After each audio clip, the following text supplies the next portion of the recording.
राघव शर्मा नाम का एक युवक रहता था। वह 23 साल का था। हाल ही में कॉमर्स की डिग्री लेकर कॉलेज से निकला था। फिर भी उसे यह नहीं पता था कि उसे अपने जीवन के साथ क्या करना है। हर दिन उसकी उंगलियों से रेत की तरह फिसल जाता था। मोबाइल गेम, सोशल मीडिया और दोस्तों के साथ लंबी अर्थहीन बातचीत में बीतता था। उसके माता पिता महेश और सरिता शर्मा चुपचाप देखते रहे, चिंतित लेकिन उसे तोड़े बिना जोर से धक्का देने में असमर्थ। राघव बेटा, उसके पिता हर सुबह आवाज देते, अखबार के स्टॉल में मेरी मदद करो, आ रहा हूँ, बस 5 मिनट और। राघव अपनी चादर के नीचे से बड़बड़ाता, लेकिन वे 5 मिनट घंटों में खींच जाते और जल्द ही दिन बीत जाता। उसके सपने थे, बड़े सपने। वो एक व्यवसाय शुरू करना चाहता था, शायद एक ऐप भी बनाना चाहता था, यात्रा करना चाहता था, एक किताब लिखना चाहता था, लेकिन इनमें से कुछ भी उसके दिमाग की सुरक्षा से बाहर नहीं निकला। इसके बजाय वह रातें वेब सीरीज देखने में बिताता था। खुद से वादा करता था कि कल वो बदल जाएगा, लेकिन कल कभी नहीं आया। उसके दोस्त आगे बढ़ गए थे। अर्जुन, उसका सबसे अच्छा दोस्त, पुणे में एक टेक कंपनी में काम कर रहा था। मीरा, उनके कॉलेज की सबसे महत्वाकांक्षी लड़की, ने दिल्ली में छात्रवृत्ति अर्जित की थी और पत्रकारिता में अपना करियर बना रही थी। वे अक्सर हालचाल जानने के लिए फोन करते थे और राघव हमेशा हंसता और कहता, मैं अपनी आजादी का आनंद ले रहा हूँ, मैं जल्द ही इसका पता लगा लूंगा। एक शाम अपने पिता के साथ मंदिर से घर लौटते समय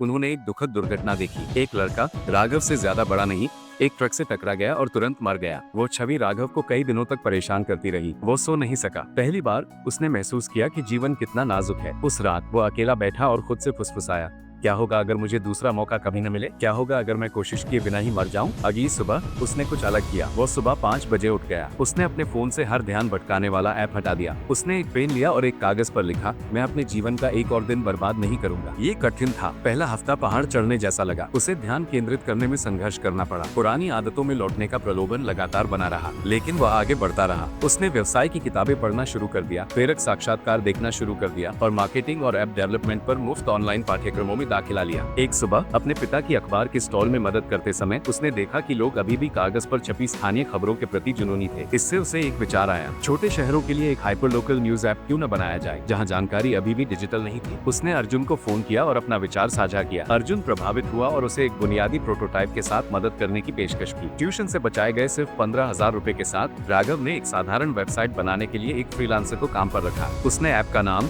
नगर न्यूज रखा। वो दुकान दुकान, स्कूल स्कूल गया, लोगों से बात की, कहानियां इकट्ठा की, तस्वीरें ली और ऐप पर दैनिक अपडेट अपलोड किए। शुरुआत में किसी ने परवाह नहीं की। ऐप के कुछ ही डाउनलोड थे। लोगों को अपने फोन पर खबरें मिलने की आदत नहीं थी, लेकिन उसने हार नहीं मानी। उसने व्यक्तिगत रूप से प्रत्येक उपयोगकर्ता को ऐप समझाया। धीरे धीरे ये फैलने लगा। 2 महीने बाद आपदा आ गई। एक बग के कारण सर्वर क्रैश हो गया और उपयोगकर्ता सामग्री तक नहीं पहुंच सके। शिकायतों की बाढ़ आ गई। राघव को लगा कि वह एक विफलता है। वो छोड़ देना चाहता था, लेकिन उसकी माँ ने कहा, फसल से पहले तूफान आता है। अगर तुम अब हार मान लोगे तो तुम्हारे बोए हुए सारे बीज मर जाएंगे। उसने नीलेश नाम के एक स्थानीय डेवलपर से संपर्क किया, उसे साझेदारी की पेशकश की और साथ मिलकर उन्होंने ऐप को ठीक किया। उन्होंने सुरक्षा बढ़ाई, गति में सुधार किया और इसे फिर से लॉन्च किया। इस बार ये काम कर गया। ऐप 3 महीने में 300 से 5,000 डाउनलोड तक बढ़ गया। स्थानीय व्यवसाय विज्ञापन देना चाहते थे। राघव ने अपनी पहली आय तब अर्जित की जब एक मिठाई की दुकान ने दिवाली विज्ञापन के लिए 3,000 रुपए का भुगतान किया। उस दिन उसने चेक पकड़ा और रो पड़ा। पहली बार उसने जीवित महसूस किया। जल्द ही लोग उसे उज्जैन में पहचानने लगे। शिक्षकों ने उसे अपनी कहानी साझा करने के लिए कॉलेजों में आमंत्रित किया। छात्रों ने करियर मार्गदर्शन मांगा। उसने एक विशेषज्ञ के रूप में नहीं, बल्कि ऐसे व्यक्ति के रूप में बात की जो कभी खो गया था। उसका संदेश सरल था, अभी शुरू करें, सही परिस्थितियों का इंतजार न करें।